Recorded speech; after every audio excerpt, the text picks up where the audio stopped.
સુરતના તાપીમાં શુદ્ધિકરણનું મશીન ભંગાર હાલતમાં નદીમાંથી જળકુંભી કાઢવા માટેનું મશીન છે. લાખોના ખર્ચે વસાવેલું આ મશીન ધૂળ ખાઈ રહ્યું છે. ગંગાની સફાઈ પછી તાપી સફાઈ અભિયાનની ખૂબ ચર્ચા.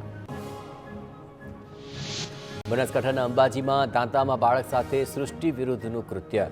ઘટનાના ઘેરા પ્રત્યાઘાત. વેપારીઓએ ધંધા રોજગાર બંધ રાખ્યા.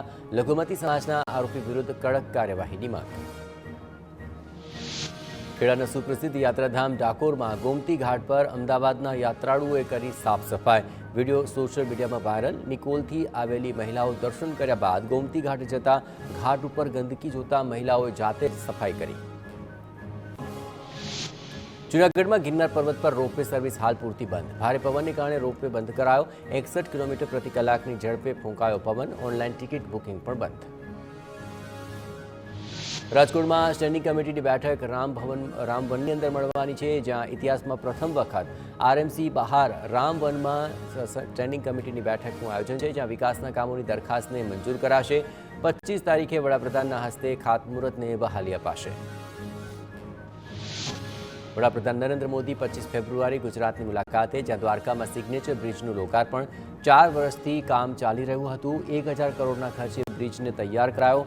અહીં બ્રિજના થયા છે તમામ ટેસ્ટ. ખાતમુહૂર્ત પણ પીએમએ જ કર્યું હતું. પ્રવાસન મંત્રી મુળુભાઈ બેરા સાથે TV9ની ખાસ વાતચીત. મહેસાણામાં વિશેષ પથ્થરોથી તૈયાર કર્યું છે તરબ વાડીનાથ મંદિર. 50થી અધિક સ્તંભો આકર્ષણનું કેન્દ્ર. ખાસ ગુલાબી પથ્થરમાંથી તૈયાર કરાયું છે આ મંદિર. 101 ફૂટ ઊંચું મંદિર ગુજરાતનું બીજા નંબરનું સૌથી ઊંચું મંદિર છે. અયોધ્યા રામ મંદિરના નિર્માણમાં વધુ એક ગુજરાતીનું યોગદાન. અમદાવાદના પરેશ સોમપુરાએ મંદિર માટે 1200થી વધારે પ્રતિમા બનાવી છે. ઇન્દ્ર, કુબેર, વાયવ્ય, વરુણ, નૈઋત્ય, યમ અને અગ્નિની લાગશે પ્રતિમા. ઈશાન, બ્રહ્મદેવ, નાગદેવ અને સૂર્યદેવની પ્રતિમા મુખ્ય મંડપમાં લાગશે. મંદિરના પિલરમાં નૃત્યાંગના અને દેવાંગના પ્રતિમાઓની કરી છે કોતરણી.